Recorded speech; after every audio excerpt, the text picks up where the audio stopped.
Maintenant à reconnaître le prochain intervenant et je cède la parole à Monsieur le député de Kamouraska, Témiscouata et porte-parole de l'opposition officielle en matière d'agriculture et d'alimentation. Monsieur le député.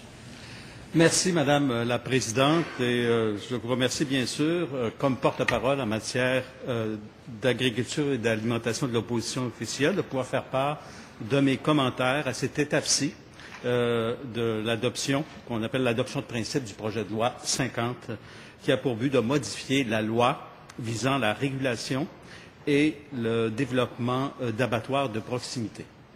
Je profite, Madame la Présidente, pour saluer, bien sûr, le ministre de l'Agriculture et porteur de ce projet de loi.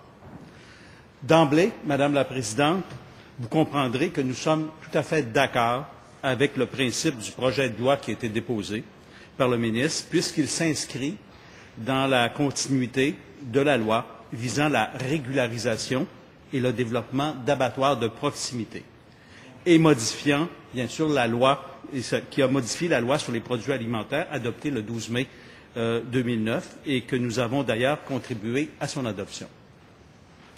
Nous avions, du côté de l'opposition officielle, lors des travaux parlementaires de 2009 sur le sujet des abattoirs de proximité, nous avions émis des préoccupations au départ, alors qu'on était tout à fait favorable, il va sans dire, à régler c'est un dossier épineux qui aura duré plus de 30 ans.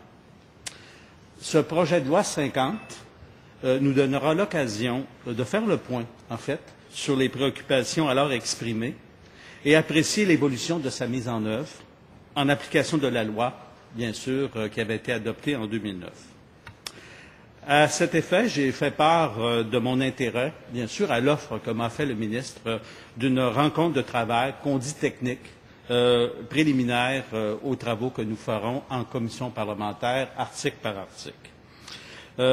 Et pour mieux apprécier, bien sûr, l'état d'avancement, comme je le disais tout à l'heure, des améliorations qui sont exigées auprès des petits abattoirs concernés, de même que l'impact sur leurs opérations.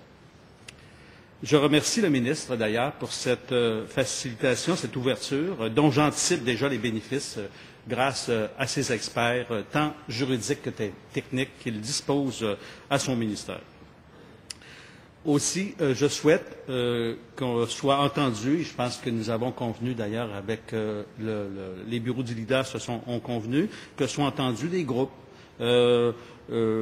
particulièrement concernés ou qui gravitent autour de ce secteur-là, dont, bien entendu, les représentants des abattoirs eux-mêmes qui sont directement concernés et qui ont vécu, depuis 2009, les dispositions prévues à la loi qui a été adoptée et qui a apporté un changement important pour ce secteur d'activité important pour les régions du Québec. Dans le cadre de nos travaux en commission, Madame la Présidente, il sera intéressant d'apprécier l'impact du programme d'aide financière. Comme le ministre en a parlé tout à l'heure, parce que c'est des paramètres qui étaient facilitateurs d'aide financière sur les abattoirs transitoires pour devenir des abattoirs de proximité. Ce programme a-t-il donné les fruits attendus? L'extension qui est permise de 2 ans dont parlait le ministre, est-ce qu'elle est suffisante même pour se conformer aux nouvelles exigences? Ça sera intéressant et d'entendre les différents intervenants. Un article du Soleil en septembre 2010, le 25 septembre 2010, soit 1 an après l'adoption de la loi créant les abattoirs de proximité et les abattoirs transitoires, on y parlait de moins en moins de petits abattoirs. En gros, Madame la Présidente, c'est que il y avait déjà des indices de propriétaires de ces services d'abattage qui annonçaient qu'ils fermeraient ou qui allaient fermer et qui ne pouvaient pas suivre la demande de nouvelles exigences. Alors, c'est bien certain que c'est un équilibre entre la conformité à des normes, puis la capacité aussi d'offrir des services d'abattage pour les régions. Et cette préoccupation aussi que si ces services n'existent pas, bien, ça laisse la place à ce qu'on, malheureusement, c'est vécu, il peut se vivre en tout temps ce qu'on appelle des abattages clandestins qui sont non conformes à la loi et qui mettent en péril, bien sûr, la santé publique. Nous avions proposé, Madame la Présidente, en 2009, un amendement au projet de loi. À ce moment-là, c'était le projet de loi numéro 4 qui a permis le système de mise en place de permis d'abattoirs de transitoire ou de proximité. Nous avions proposé que le propriétaire d'un abattoir de proximité puisse vendre de la viande et des aliments carnés dans un lieu autre que le lieu dont il détient son abattoir ou son comptoir de préparation.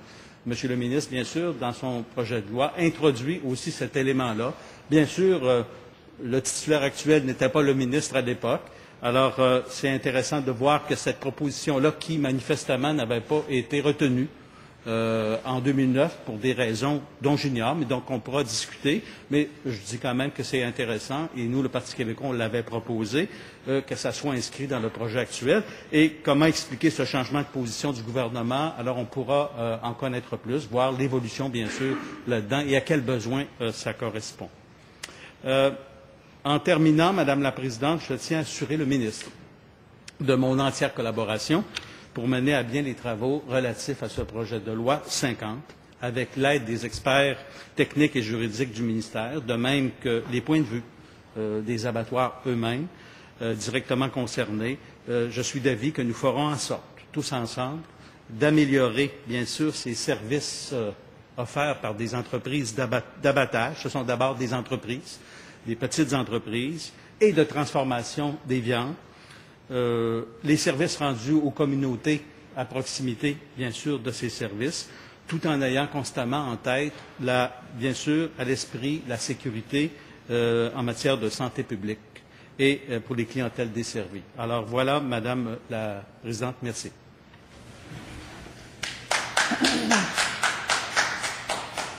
Alors, je vous remercie, Monsieur le député de Kamouraska-Témiscouata. Y a-t-il d'autres interventions